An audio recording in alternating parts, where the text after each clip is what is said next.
a little bit. All right, good evening, everyone. We'll get started. We'll be timely. Thank you so much for coming out for this. Really appreciate interested parents who want to find out more about what we're doing here. So thank you very much for coming. My name is Leslie Tilbrook, and I'm the Deputy Principal of the Senior College. I have Damien Tite right here, who is our IT Manager here at St. Philip's.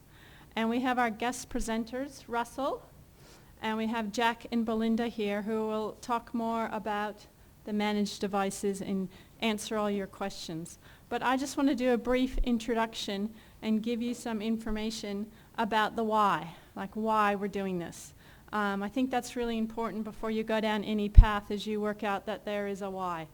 And some of the things that I wanted to cover is the first thing is about the Australian curriculum, which has ICT as one of the 7 capabilities. And investigating, communicating, and creating with ICT is one of the capabilities. And we think that using managed devices are going to really help us in there. Also, Year 9 NAPLAN was online this year. And students actually liked it a lot more online than writing it out. And it's going to stay that way, so that's another reason. Also, currently, Year 12 exams. There's 3 exams this year: English, History, and one more. Psychology, that's it. They're online exams now, and a lot more coming online next year. So the way that we're assessing students at the senior end of the school is really using technology. So it's important that students have the skills to do well in these kind of assessments. We're also introducing next year, besides a managed device system, this goes hand in hand with something called a learning management system. Sorry for all the technology, but we're going to have School Locker, which is actually the managed device, and we're going to have School Box. And School Box is a learning management system. And let me describe this to you in that you will have much better access to what your students are doing every single day. You will know what homework they have. You will know if they were late to class. You will know, when their assignments are due, if they handed them in on time. All of that will be available through the community portal. So we're moving towards ongoing assessment and not just the end of term when you find out, oh, how come they got an unsatisfactory in homework? I didn't realize they had any for that subject. So the learning management system also gives teachers the ability to record lectures. And so if a student's sick or something like that, they can look and see what's online. They can also re-look at the resources. So the resources will all be there. And it'll just be much more laid out and much clearer on what exactly your child is doing in the classroom every day. So the learning management system, which we're just introducing next year, and it's going to take about 3 years to get it rolled out across all the subject areas, but it's going to be great from both the students knowing exactly what they need to do, the parents knowing what's happening, and the teachers being able to set up and to cater for those students that are unwell or that go away on sporting trips or exchanges or whatever. So it's going to be a great advantage, the learning management system. Also with this school box, there'll be activity statements that you can access that can actually tell you what your student is doing while they're on their laptop. So I'm sure you'd like to know whether they're actually reading that history report or if they have been gaming for 25 minutes. So the activity statement, we haven't had that. And in the classroom, having a managed device means that a teacher on their laptop, as they go around and speak to kids, can look and see that the students that are on their laptop are doing what they should be doing. So we can't do that currently with the bring your own device because there's too many different devices and our system doesn't read them. So the managed device system is going to be much better for our system, and they'll explain that further, but it will make everything quicker and better access. So the bring your own device, having so many different devices of all different ages access it, has really slowed down our network. So we're hoping well, we know that this managed device system will eliminate some of the difficulties that we're having. There's also, finally, just a lot of research that's been done on incorporating ICT. And I have a slew of research which I'm happy to send out. But one of the things is we know that all students learn differently and that the diversity in the classroom is getting greater every year. And this gives us different strategies for different students. And they can work at their own pace a lot more using a system like this. So some students may pick it up and run with it and be able to go ahead, and some students may need to review to really understand the topic. And also, I know that there's concern about students using their laptops appropriately. They need to be trained into using that. So giving this and monitoring their use of the laptop is going to help them train and use it for the right reasons at the right times. I guess the biggest thing for a lot of parents is the feedback. The feedback will be much more immediate. You'll know what's going on. So without further ado, I'm going to hand over to Russell, who will talk a lot about more why, I think, actually, yes, and other things. Yes, thank you. Right. Thank you. So my name is Russell Ginley. I am the Director of Business Development for Surface in Education. Belinda is also from Microsoft, and we have Jack here from School Locker. I thought it was really funny when you said that the parents are going to have more access to the students' work, and the couple of students in the room went, really? I didn't know this. This is a surprise to us. So what I'm going to do a little bit is talk a bit about not really the device as such, but more about what are the design philosophies that went into the device and why this is so important for the strategy that the school's putting in place. So what we're seeing here is this is what Surface does, or the design principles around Surface. So what we're about is personalised, individualised learning and the facilitation of what they call the 21st century skills: creativity, collaboration, communication and critical thinking. Really important things. As a matter of fact, there was a sign outside that spoke about creativity and individual thinking, and that sign's probably been there for 10 years. But this is really about facilitating that thought process. We're also about utilising the device and its capabilities to enable friction-free expression of ideas. The point behind this is that if you're using a device that doesn't accurately communicate what the student's thinking to the teacher, how can the teacher know whether or not the student's understanding the information? How can they provide corrective action to that student? Teachers can also save plenty of time by providing a really rich contextual feedback to the students that they can play back over and over and over again. So this is research from not IT people but educationalists, and that particular capability is called self-reported grades. And what that means is if a student gets given guidance by a teacher and they can watch it at their own pace and they can understand the information and they feel confident that they're going to go and get an A, then more often than not they'll get an A. That's the research behind that. We also believe that the interface of the device enhances the student's ability to express ideas and to recall information.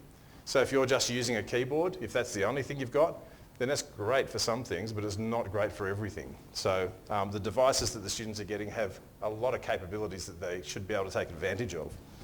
And we have, in the Surface design labs, we have what we call a human factors lab. What's cool about that is I've been in the IT business for 20-something years, and when I joined the Surface team about 3 years ago and went to their factory as opposed to everyone else's factory, the approach was very, very different. It wasn't just about, can we drop the device, can we put water on it, can we freeze it? It was about how do human beings interact with the device? How do human beings get the most out of the device?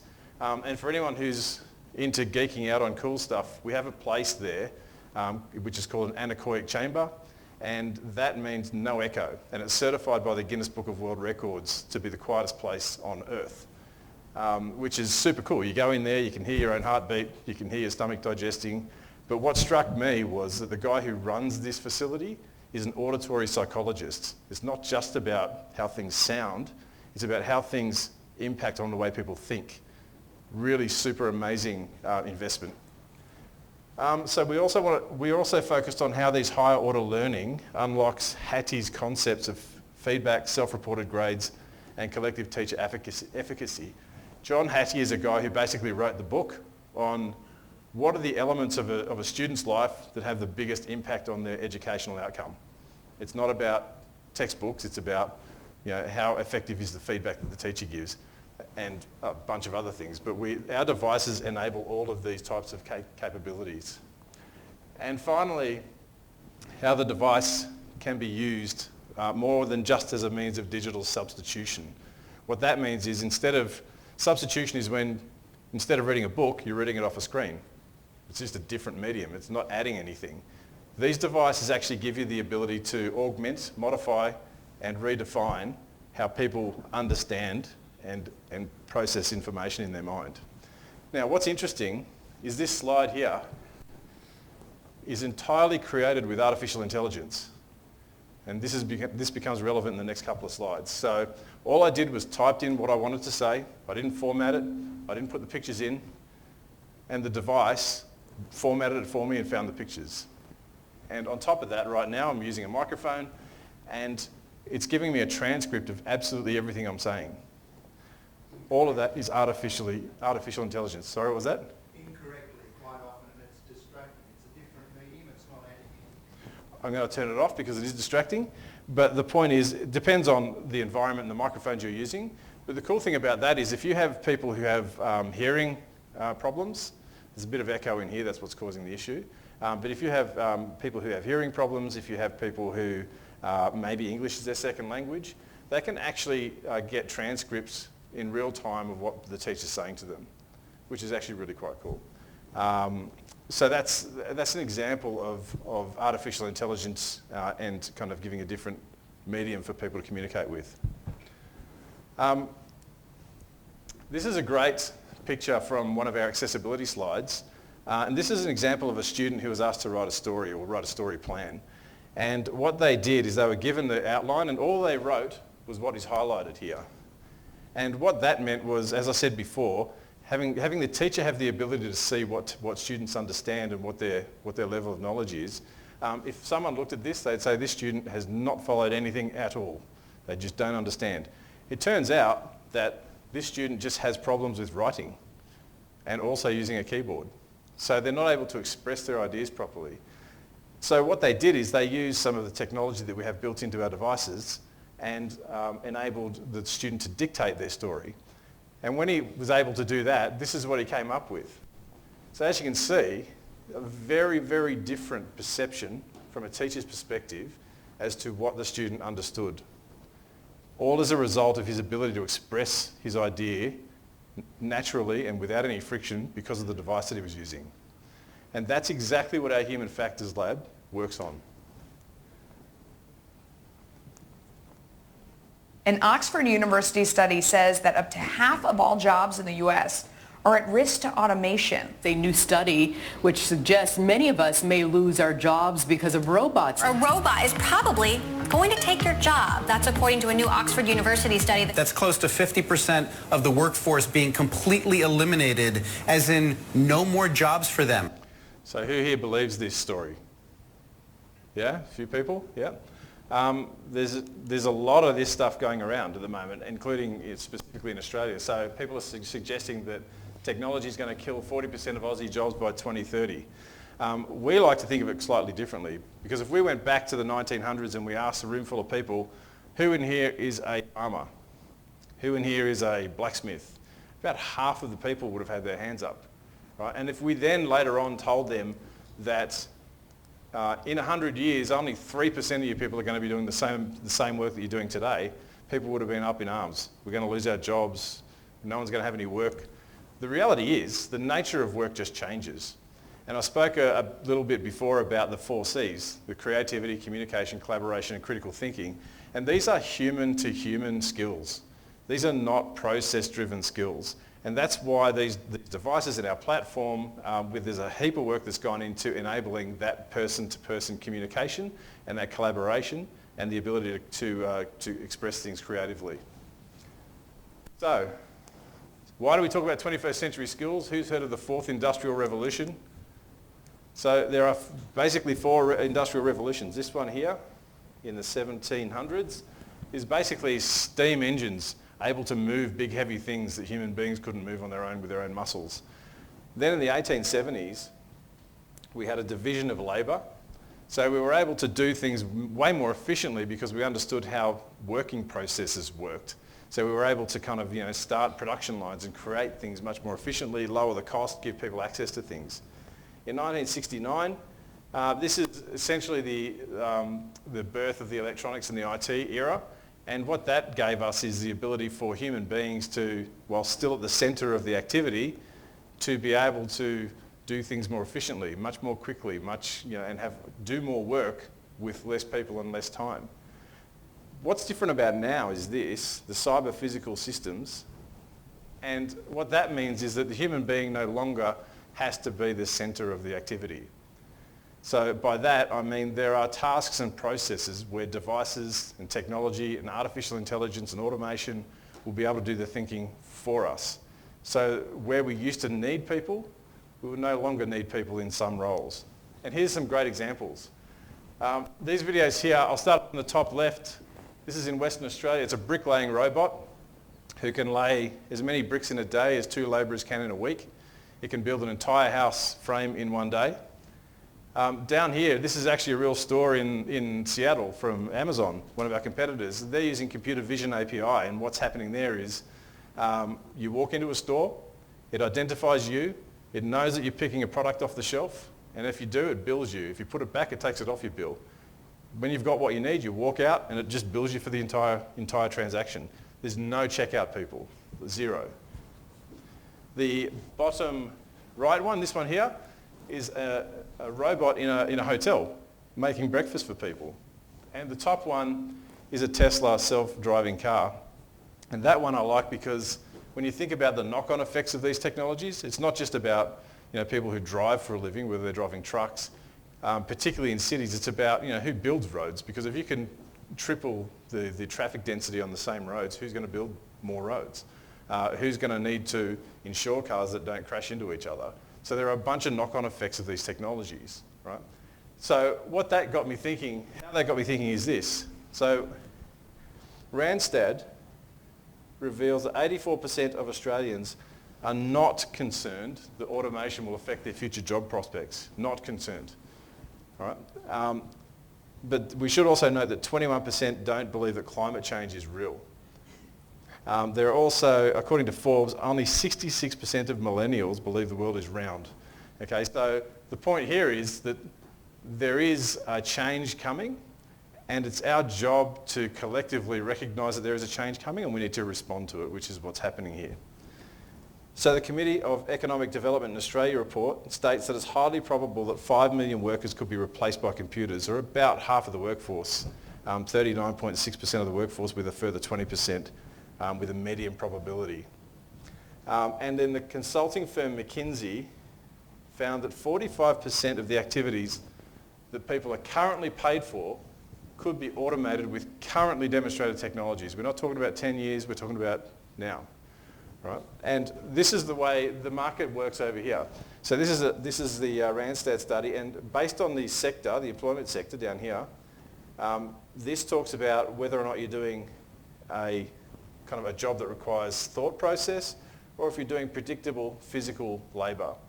And these size of the bubbles talks about how many people work in those types of activities. So as I mentioned before, we have people like agriculture. There's not that many people doing this sort of stuff these days. But we have accommodation and food service. We have manufacturing that have a fairly high degree of people who are automatable. We also have retail trade. I spoke about retail trade, which we have some construction here. So you can see that there's a fair bit of predictable physical work that could easily be automated with technology in the coming years. So as a result, it's up to us to give students the ability and the tools to express creative ideas and give the teachers the ability to provide that corrective action, corrective feedback. The goal is to ensure that every student can reach their own maximum potential. And this is the Australian jobs sector from 2018. In education, it's less predictable physical work and more person-to-person work, which I spoke about before. So the world is moving on. This picture here again is from 100 years ago, and it has students in classrooms all sitting in rows because they happen to be the same age, learning the same thing at the same rate. And when they graduated school, they went traditionally and sat in factories and sat in rows and produced the same thing at the same rate, and that's the way it was. But we're not there anymore. We still see a little bit of this, but education is changing, and it needs to change. So the second last slide I have here is a video, so hopefully you find it a bit entertaining, and then we'll open up for questions afterwards. Automation is not going to stop, and some people are going to lose their jobs, so we should help those that do, and be preparing the next generation for the possibility that they may need to be more flexible in their career plans. What do you want to be when you grow up? I want to be an inventor. Rock star ballerina. I want to be a musician. A nurse. A person who takes people on safari. An stenographer. A fashion designer. So, are you worried about robots taking over certain jobs? No. Okay, you might need to be aware of that long term. Tell you what, you name some jobs and I will tell you whether I think a robot could do it or not, okay? Policeman. A robot could do that. That's literally the plot of RoboCop. Serve food like at a diner. No, robots could definitely do that, Zoe, sorry. Can a robot get wet? Yeah, robot can get wet. That's not a job, but yes, a robot can get wet. Fireman. Robot with a hose, right? Yeah. Yeah. A drummer. Oh, a robot could definitely do the drums. They'd be probably really bad at basketball. Robots are actually incredible at basketball. What? Really? Yeah. Really? Here, look at this. I'm going to Google robot drummer right now, okay? Okay. I just put robot D and it auto-corrected. I'm definitely faster than... You're definitely faster than a robot? Mm-hmm. Here's the thing. You're definitely not. Let me show you this. Lauren, do you think a robot could do my job in the future? What is your job anyway? So we take a big story and we try and inject it with as much nuance as we can. So we really try and get a deep dive into complicated issues. And then I present our work to the audience at the end of the week. Do you think a robot could do that? Yep. This is really hard. Well, what can I do? What can you do? That is actually a good question. You can do a series of non-routine tasks that require social intelligence, complex critical thinking and creative problem solving, okay? Okay. Okay, can you repeat that back to me? I want to do a series of non-routine tasks. I want to do a series of non-routine Tasks. I feel like you're doing a British accent there, Zoe. That requires social intelligence. That requires social intelligence. Complex critical thinking. What? Complex critical thinking. And creative problem solving. And creative problem solving. That's what you got to do in the future, Zoe. Okay. Yeah? Okay, is that a deal? We did it! I don't know what it means. Okay. So, the final video we have is a bit of an introduction to the product that the school is taking on, and then we'll open up for some Q&A.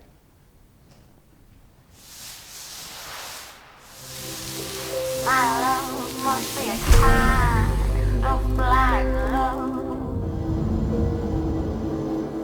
I can't see anyone but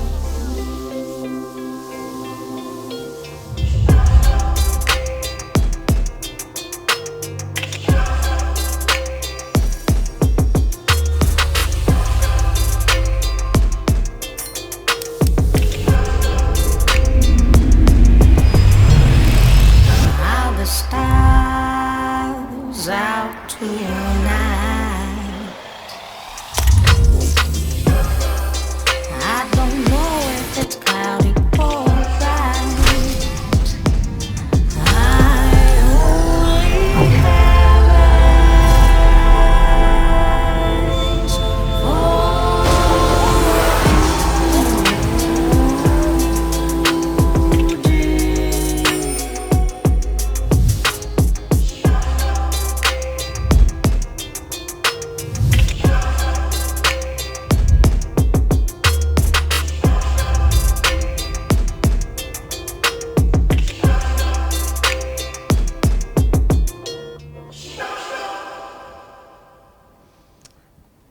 So there you go. That's the product, Surface Laptop 3. Let's open it up for questions. Anyone have any questions about anything we've spoken about? Anything about the program? Anything about the devices?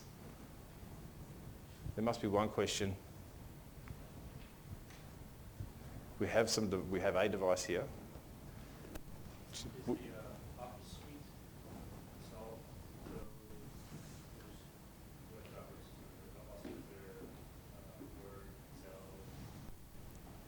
Yeah, yep, your license, yeah? Yeah, sure thing. So every student that's getting this device will have incorporated all the St. Philip's licensing that we have now, but a little bit more as well. So they'll have automatically deployed Office suite. They'll have their email set up. They'll have OneDrive, which is their cloud storage, and they get 1 terabyte of storage each as well. And it'll have an array of software that we haven't been able to offer students before on their BYD device. They'll be deployed on there. Stuff like maths calculators and Adobe software that we typically had in our lab environment but not been able to install. We can now do that, so it offers a little bit more. Yeah.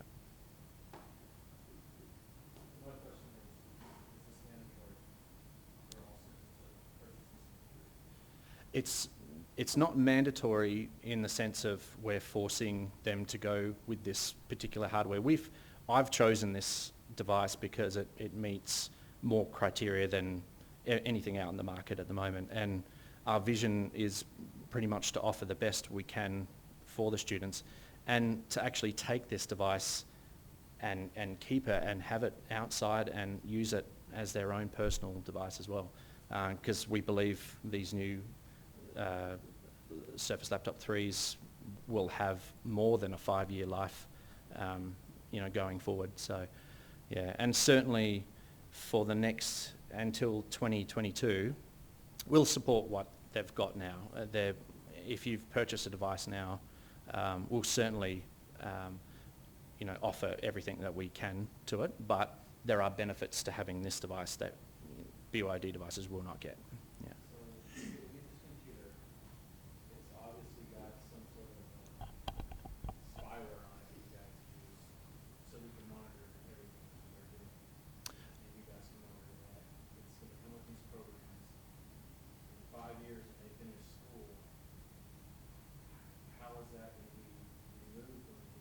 Yep.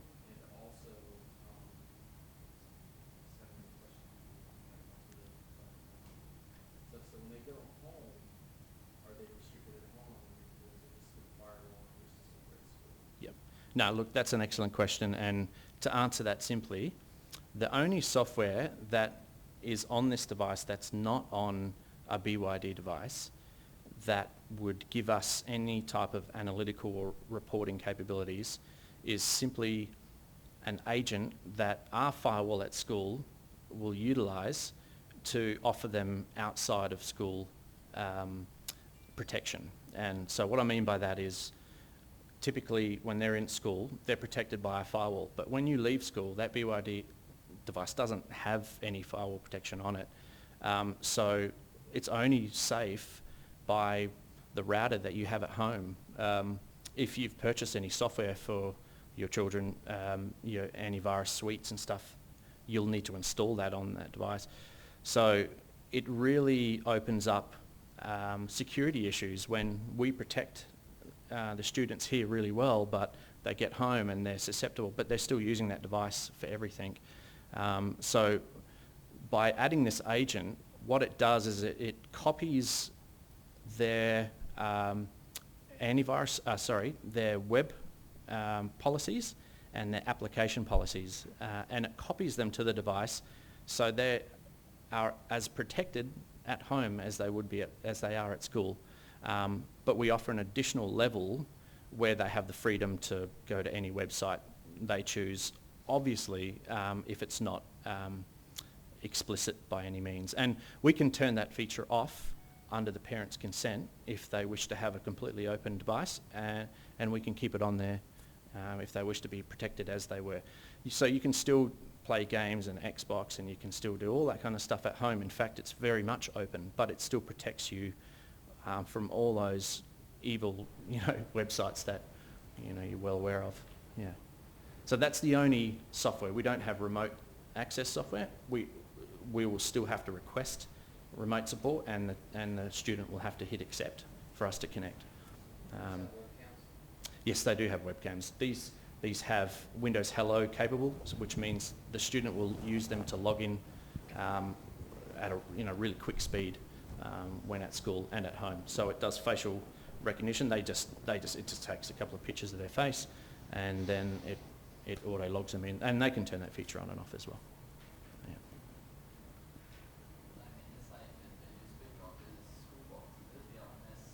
No, that's a separate application. We see a great benefit with the students having their own device. I mean, that's BYD anyway, but certainly having a Surface device just adds a lot more features. The school box is an application that we will run here at school, and the student will log into that into school box to do their course criteria. They'll have all their homework sort of stuff in there, and the parents have a gateway into that to see and to manage that as well with the student. Yeah. Yeah, sure. Maybe I didn't understand first, but I just want to clarify about if you are currently in year 10 or 11, whatever device you have, we are going to support that device until you finish. If you are currently in year 8 and 9 going into 9 and 10, we expect you to be on this program, on the managed device program. So by 2022, we expect everyone to be on the managed device program. So I wasn't sure if that was clear. But so if you're in 10 and 11, you're perfectly fine with whatever device you have. But if you're younger than that, then this is the direction that we're going. With that being said, so I was proactive. I bought a laptop for my computer, or a laptop for my daughter when she started year 7. So now that's no one knows that I can't use that. It's a brick to me now, basically, because I have to go into your program. I don't even have a $2,000 computer, And to me, it's excessive to a point. There's cheaper options. I mean, I know you guys are looking at this option, but I can afford $2,000 computer. Not everybody can afford $2,000. Yeah, and that's why. And my other thing too is if I go on this plan where I buy this computer, and if my daughter leaves school next year, we move to what happens? I'm going to leave that to the school locker people to answer how those It's a legit question. Yeah. Because my daughter may not be here all the way through Yep. year 12. So I guess there's different ways to buy it or to lease it. So it's, that's a decision that you make, is how it's going to be financed. I can answer half that question. Yeah, no, definitely. Well, the one part I can answer is when you see the price of this and you say, oh, that's $2,100, or the 15, or the top end tier is $2,400, and you think, wow, that's a very expensive laptop. If we take off the extra components to that we're offering as a package there, and just get down to the base device without any support, in fact, just the factory 1 year support, it's significantly cheaper. It's in that same price range as a normal laptop. In fact, it's cheaper the way we can purchase that device in an education scenario. So we're adding all these features. We're getting 3-year warranties, business grade warranty, that you don't get on a Harvey Norman or a Dell or HP site. You can get accidental damage protection, but that comes default with this for 3 years as well. So if the student has an accident on it and needs the screen replaced, that can be anywhere up to $700, $800 to get replaced, the screens on those, because they're a very touch sensitive device. If that happens here, school locker will have hot swap replacements that they'll get straight away. There's no downtime for them, and we can't offer that again in a BYD. So those little extra features, the pen, the case, you know, the protection on top of that, that's where that value equates to what you see. So. Yeah. Yeah, I'm happy to explain that. So the idea of the hotspot or program is that we'd basically have, say for example, you've got a fleet of 150 laptops.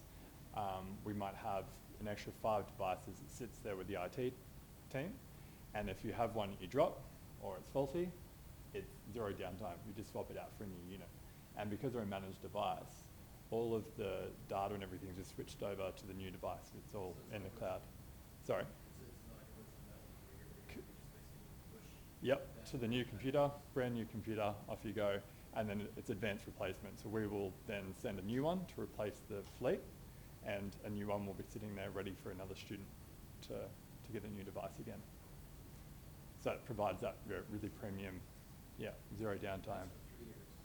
Correct, 3 years.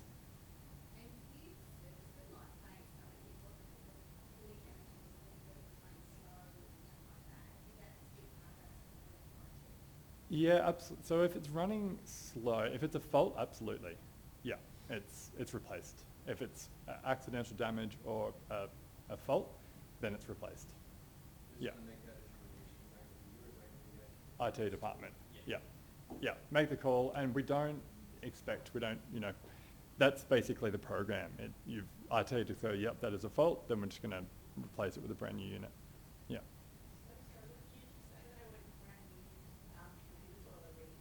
No, brand new units. Yeah. Is the intent of the investment to be recording this into its sorry? So the first part of the presentation, you saw the text scrolling across the bottom and get all of that say the students be able to go back and review that after the fact. Oh, so that's essentially what we're doing in classrooms where you know, like this room particularly is recordable.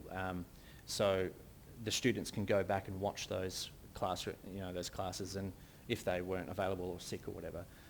But yeah, the other side to this is that the teachers can actually do a class, and the students can watch that class live as well. So yeah, there's nothing that happens on the students' laptop side. Yeah. Yep.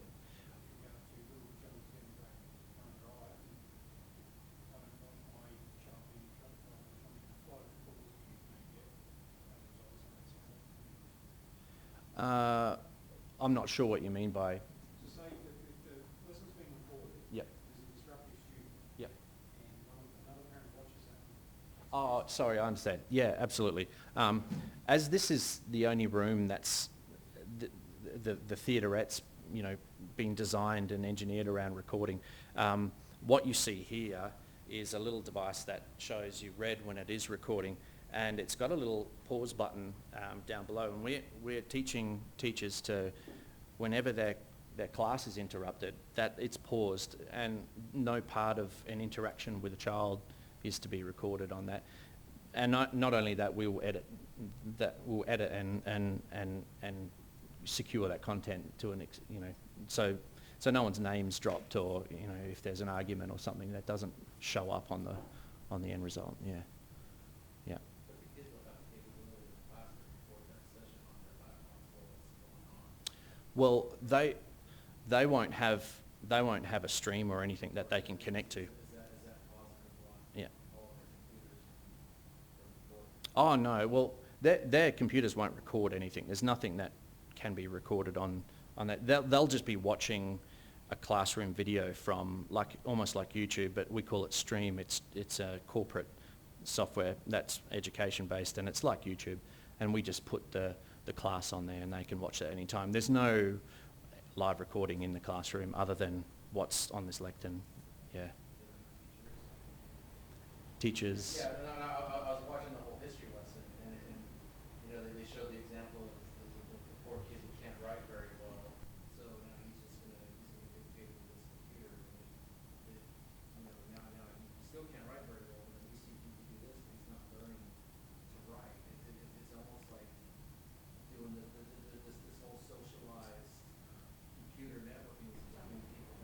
That's my worry with this. What's the teacher interaction going to be? So when you guys start doing this? Yeah. can I clarify that? Those slides that I showed actually come from an accessibility slide deck that we have. And we have a ton of accessibility tools. It's not for people who are too lazy to learn how to use a keyboard. It's for people who have a disability. And we also have tools built into all of our software that enable people with dyslexia, colour blindness, hearing disabilities, blindness, all sorts of disabilities to be able to realise their potential. That was the point that I was trying to make, as opposed to just, you don't need to write anymore, you can just talk. Yeah, but in general, humans are inherently lazy. If you give them an easy way of doing something, they're going to do it, right? Whether they have a disability or not. So that's just kind of the whole process what's that? Sliding towards obviously the written word and wise. No emphasis on the other right. Yeah, so I mean, this is a much broader conversation normally, and I'm holding a digital pen because our devices and our software ecosystem supports digital pen. And the reason that we support digital pen is not to teach people to write the letter A, B, C, it's to be able to express ideas fluidly. So if you're in you're in a chemistry class in year 12, then it's better to use a pen to write a chemistry formula than it is to use a keyboard. So if you were to kind of force people to use a keyboard because they need to learn how to use a keyboard anyway, then they're spending more time working out how do I express my ideas as opposed to how do I understand the content. So you're right, people will inherently kind of gravitate towards being lazy, but at the same time you need to facilitate the tools that are the best tools for the job at the time for the right person. So that's kind of the point that accessibility thing was trying to make. I'm not taking away your point at all, but the intent was different. And there are demos that we could do that talk to, I mean, this is a 20-minute conversation, but there are demos that we can do that talk to how does a device with the right interface, with the right software platform, with the right ability to communicate with the teachers, provide the teachers the ability to provide feedback to that student to get the most out of that student. And things like Stream, as opposed to watching a lecture on YouTube that might be an hour long, Stream uses the transcribing technology in the back end so that if your student says, you know what, I just didn't understand this one bit, they can search for it and it'll jump straight to that part of the video. That's the ability that this technology provides. It's not just kind of taking all the effort out of it, it's actually providing the ability to pinpoint where people need to be. And I think that's honestly, it's probably our fault for shortening this down too much. We weren't able to kind of get to the key points. But there's definitely significant advantages in being able to use these devices, use the cameras, or control the cameras, turn them off if you don't want, use the dictation or not use the dictation, use the microphones, whatever. So that's the point of Surface. It's all about enabling all those capabilities on the platform to get the most out of every single student. That was the point, which I think we failed to make. Yeah, go ahead, mate. Before I make my comment, I want to make two things really clear. One is I think this sounds like a good package. Another is that I want my children to be able to live in the world of tomorrow rather than the world that I grew up in. So, there's a sense in which I just have to accept these kind of changes, even though they scare the crap out of me some of the time. I'm worried about the surveillance aspect. But then, I guess, when you use a computer at school or at home, Yeah. you don't want to put anything on it you wouldn't be happy to have on a public bus station on the corner of the street, Yeah. I suppose. So maybe it's not so different. I mean, this kind of presentation, with all due respect, was flash with terms and concepts that sounded terrific. But it was about sales and entertainment, it seemed to me, rather than actually getting at some of the issues. And the kind of issues I'm worried about are, I come from an environment where we've gone over onto electronic medical records. And everybody thinks when you start doing this will save us time and all that sort of stuff and save us money. But our experience, and I think everybody else in the world who does medical technology like this, is that you need a lot more technological support. It costs you a lot more money. It does do the job a hell of a lot better. And I'm just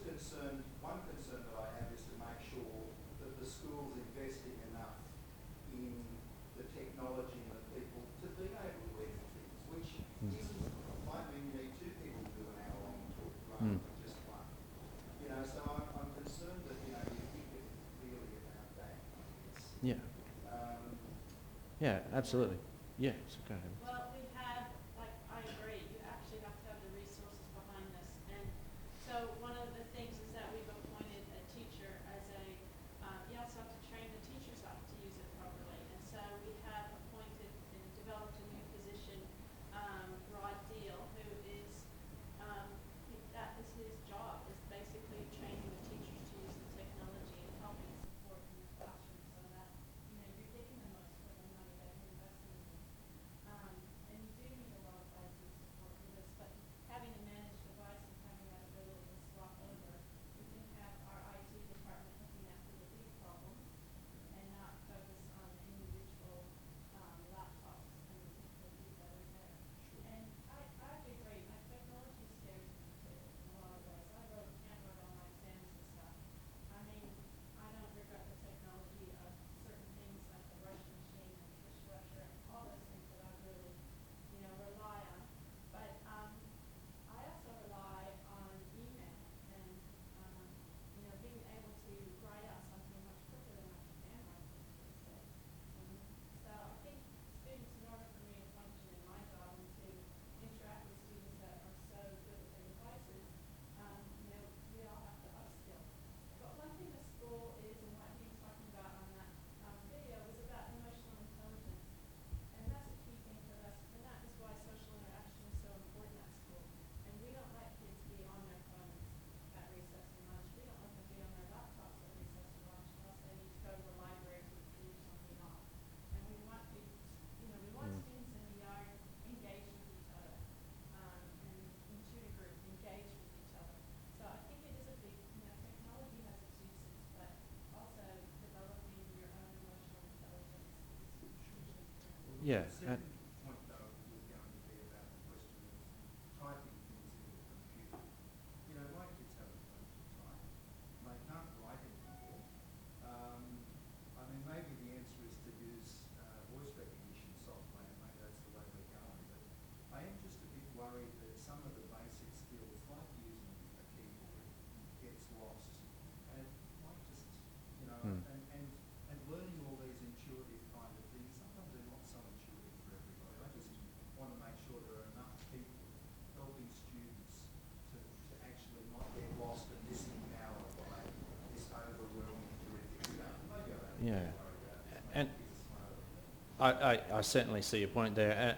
If we stepped back out of this entire session and say, well, hey, we're not going to go with a managed device, we'll just keep it the way it is, then what that is the BYOD scenario is this freedom to go and buy whatever device you want, whatever you can either afford or what your child needs or wants, and they bring it here and that's what they use.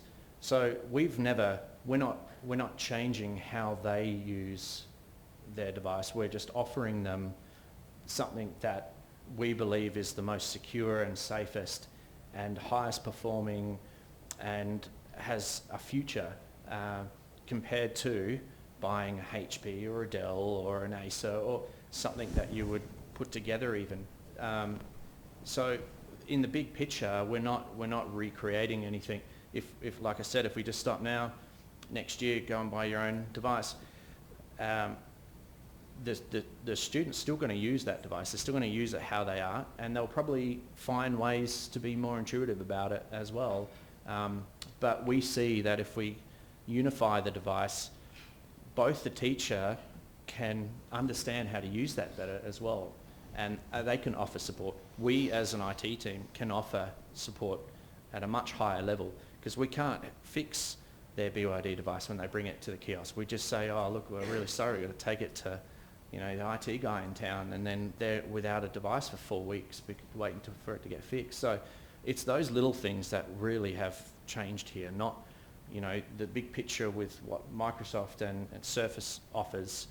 You know, that's their vision, and we certainly see big parts of it, but it's not, you know, it's not leading the way. We're not trying to. Can I also add one thing?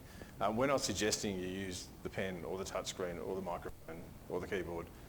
We have all of those things because, and there are studies, the last part of this presentation, which we didn't get time to do, is there are studies where we analyse, or we don't analyse, psychologists analyse how people learn and the types of things they learn. And the keyboard is a fantastic tool for doing literary work, for English language work. It is not a great tool for doing artwork. It's not a great tool for doing maths. It's not a great tool for doing charts. It's not a great tool for those things. So the point of this device is that with our devices, we're so attuned, Belinda, myself, we're so attuned to now just expressing an idea in the most appropriate way. If that's with a keyboard, we're still going to learn how to type. We're still going to learn how to write. I use the pen a lot less than she does. She writes all of her notes. And we have tons of research that suggests that when you write notes, you actually have greater recall than if you type notes. And that's the research that these devices are built around. So there's research that suggests that you need multimodal input, and the research that has been put into the human device interaction is the bit that I referred to earlier. So what we're trying to do is make it as seamless as possible for you to be able to get a thought out of here and express it so that the teacher can see it or someone at the other end can see it. That's the point. And it may sound marketing, but it genuinely isn't. I mean, I can show you my daughter's OneNote that she shares with me. If she wrote anything at school, I can see it straight away. And I can see what she's doing. She handwrites things because I tell her that means you're going to recall that information more clearly. Yeah. There is tons of research in this deck. If you guys want to hang around, I'm happy to show you. So. How does that translate to into where you want to express yourself? It's in an environment, it's in a real expressive environment. It's Yeah. much of this is going to take the kids away from the learning, the traditional learning. So previous school we had laptops that didn't end well at learning backwards and some subjects. Yep.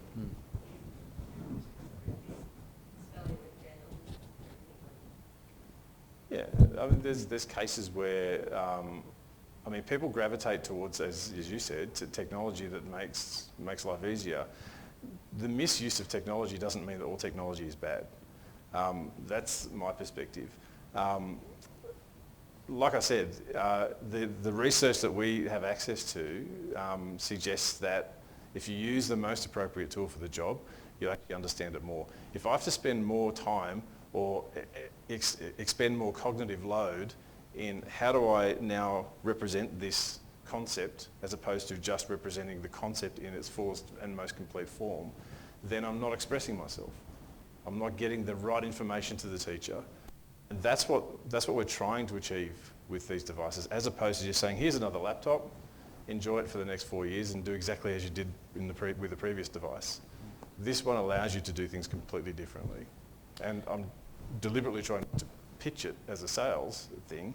But honestly, if Belinda is happy to share her workbook, you can see how she expresses her ideas. Very, very freeform. We're kind of a throwaway society, right? So I've got computers at home, I've got laptops and desktops that I've been running for several years because I have the option to upgrade. And I don't have to buy a whole new system all the time, it's cheaper to upgrade. Are these upgradable in any aspect? The answer to that is, firstly, most mobile devices are not upgradable to a great extent.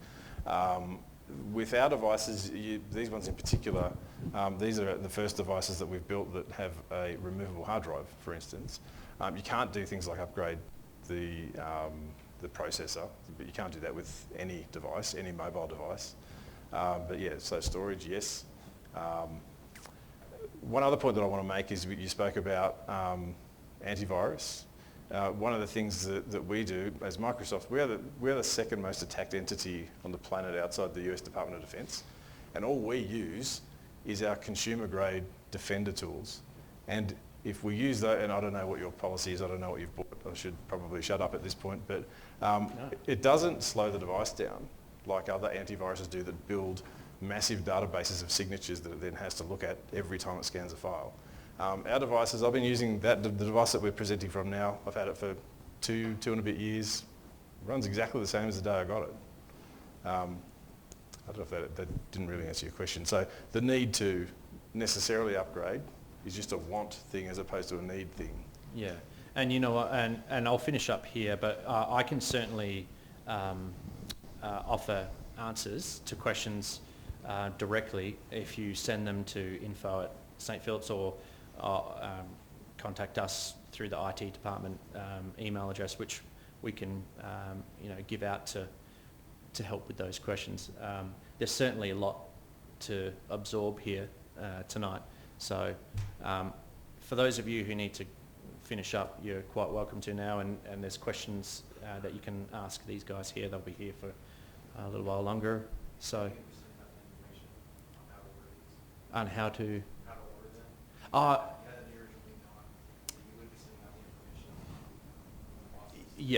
Yeah, absolutely.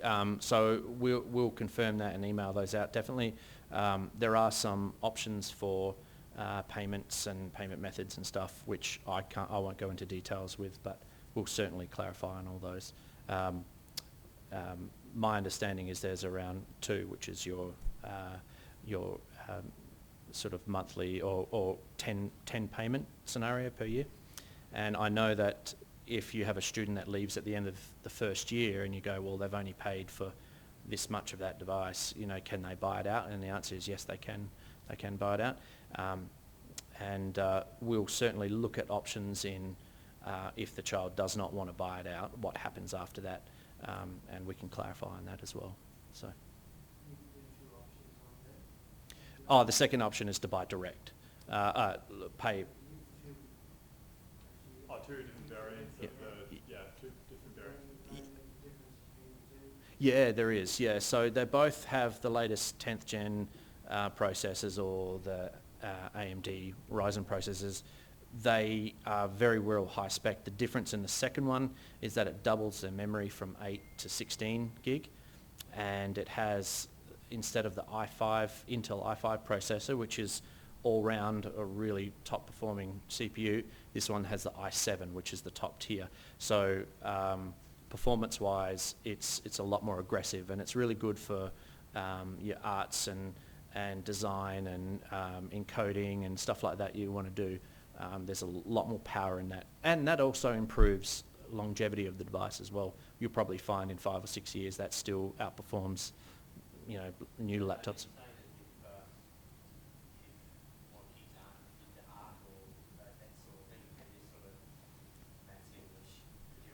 Yeah.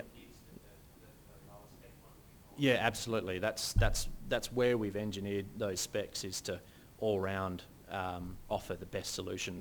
The top tier one will be if you know your student really wants the best performing, and it's suitable for maybe what they want to use in the future as well. Can I say that at home I use a Core i5 8 gig 256 every day of the week, and I've done so for years and years, and it's not an issue at all for me. Yeah.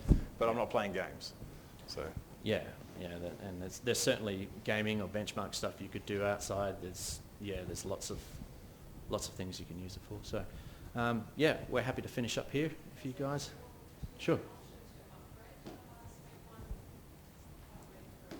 I will find out and I will answer that. Right now, the idea going forward is the one's allocated to you, and part of your payment method is for one or the other device. Yes, if you want to upgrade, I think we want to try and offer that solution. There's certainly a good cause behind it. So yeah, I'll find out. Yeah. Doesn't know what you're going to want to do yet. Yeah. Yeah, absolutely.